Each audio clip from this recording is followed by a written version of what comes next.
Hi, it's me again with Corel Draw Tips and Tricks, and I've done several videos on the parallel dimension tool, and I had someone send me a message off one of my videos that he's cutting out some parts and he's gonna sell them all over the world, so he needed different dimensions on the schematic.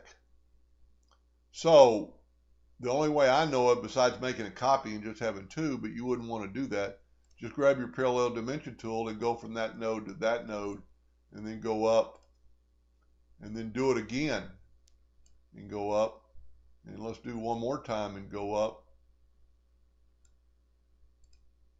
Now you can, they're all sorry about that, they're all the same, but you can change them. We're going to leave this one at 0.16 inches. When you click on the text itself, you can change the text, but when you click on the arrow, you can change the dimension. So let's make this one millimeters. So it's 41.49 millimeters. Let's go ahead and do another one. Let's make this one from decimals to fractions. Now it's rounding up. So this is not even close. But let's round it up by 64ths. And we come up with 41/64.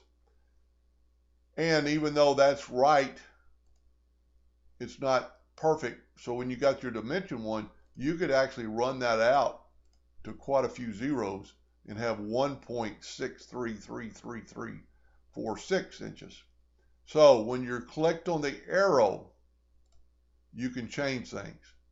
But when you're clicked on the text itself, you can only change the text. You can make that a little bit larger. That's too large. Won't even fit in there. But when it does that, it puts the arrows on the outside. So there you could have three different dimensions.